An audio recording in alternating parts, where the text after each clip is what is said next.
Before I get into my next mystic snapshot, I want to tell you about something I've been thinking about. Now, I hear myself describing how the Blessed Mother glided through the air at Fatima, how 80,000 people, some of them still alive today, witnessed the sun dance back in October of 1917, and how, after everyone soaked to the skin by the rain that had been falling for 2 days, were instantly made dry after the apparition ended. Now, on a couple of levels, that is fascinating.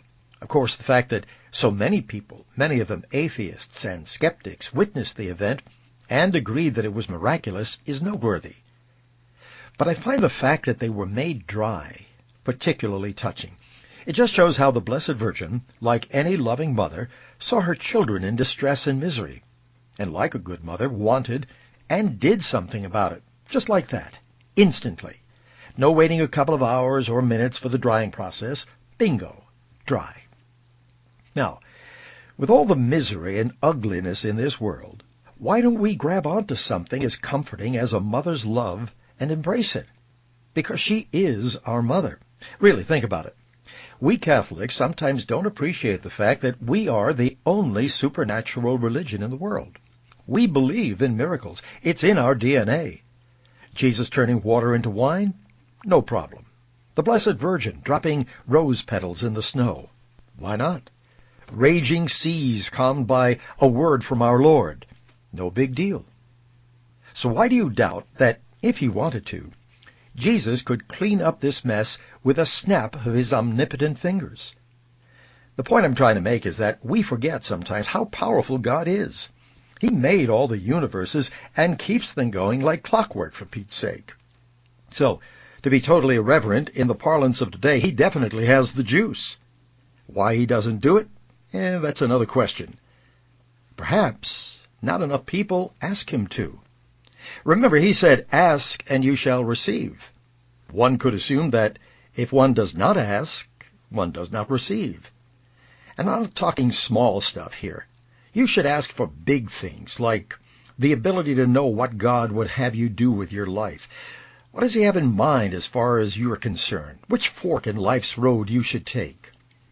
C.S. Lewis, one of my favorite authors, right along with Ray Bradbury, wrote that people don't ask too much. They don't ask enough. But let me admit something that I still occasionally, and maybe you do too, have a little trouble with.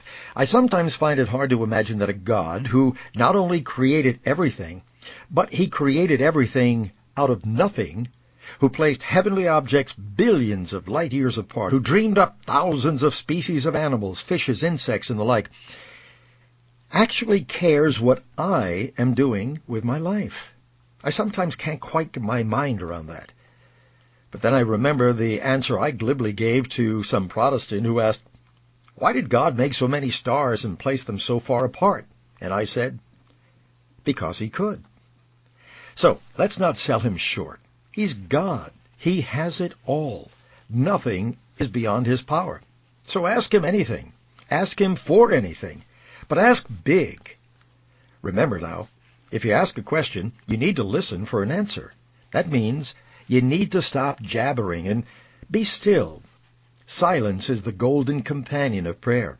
Just stay still. Now that may be the hardest part of the whole prayer business. You must try to still your mind and allow God's answers to flow in. Hamburgers or hot dogs for dinner. Push the question aside. Return to stillness. Got to make a phone call. Make it later. Back to stillness. And don't expect to hear words or see things. Just trust that stuff is flowing in, much like the sun shining down on your head and slowly seeping into every part of your body. The longer you can stay quiet, the better. Will your prayers be answered? Absolutely. Will they be answered the way you would like? Well, not necessarily. And remember, no is an answer, whether you like it or not. You may try this for a few days and not seem like you're getting anywhere. Well, that's normal.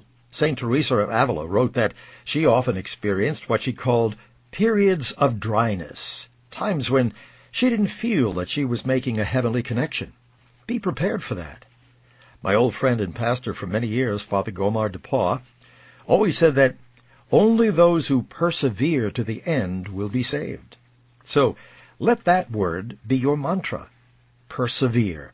Forget sitting in lotus position humming Om endlessly. Just make it a habit to take a few minutes every day to stay quiet and listen for the Lord. And above all, persevere. Well, I didn't expect that to take so long, but I don't know. Once the thoughts start coming, they just keep on coming. But now, let's get on with our next mystic snapshot. Mary is taken to the temple. Several weeks after Mary was born, Joachim and Anna went to the temple with the child to make a sacrifice and to renew their vow of dedicating her completely to the temple. They realized that they had only 5 years to be with their beloved child before she would be turned over to the temple for training. However, just 3 years after her birth, a priest came to her parents' home to examine her for admittance to the temple. As I inferred, girls were considered when they were 5 years old, like Anna was. But Mary was so exceptional and so unnaturally wise that an exception was made. Mary was very delicately formed. She has reddish blonde hair, smooth but slightly wavy at the ends.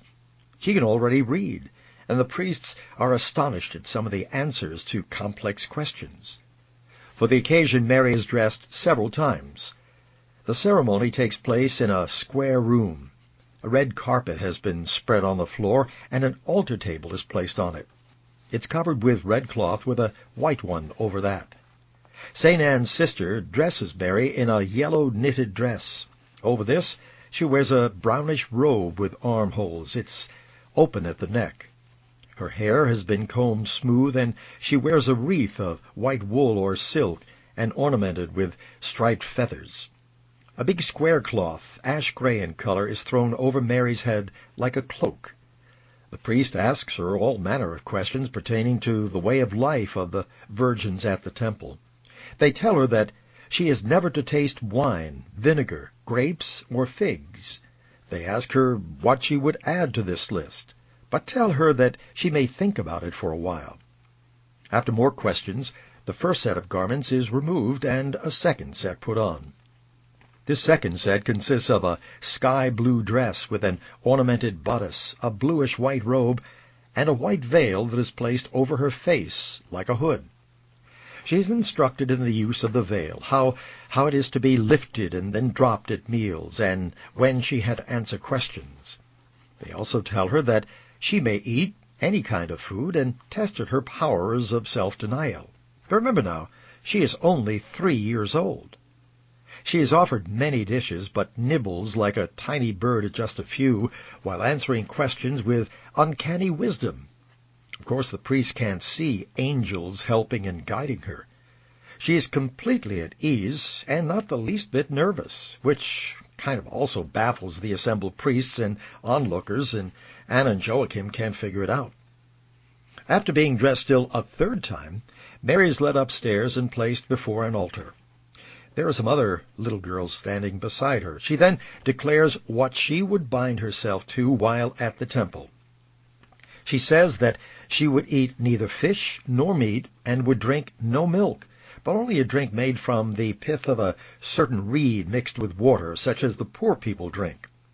She also will give up all spices, and she would eat no fruit except a kind of yellow berry. She says that she will sleep on the bare earth and would rise 3 times during the night to pray. It was the custom of maidens to rise only once during the night.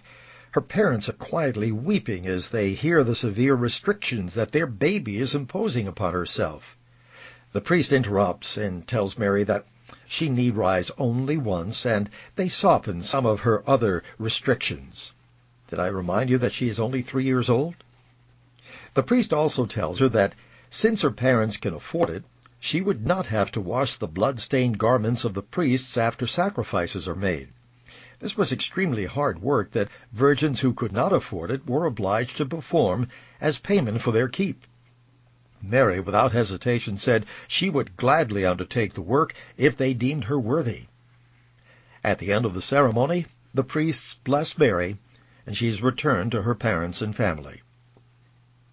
Let me give you just a word here about the life at the temple. First, Mary spent 11 years there. She worked, she wove, she knitted narrow strips of material on long rods for the temple. She washed clothes and cleaned pots and pans. She ate very little, and only those foods she vowed to eat. She was often surrounded by a radiance when she woke at night to pray, and she almost always wore a dress of glistening blue. This is Joe Roberts.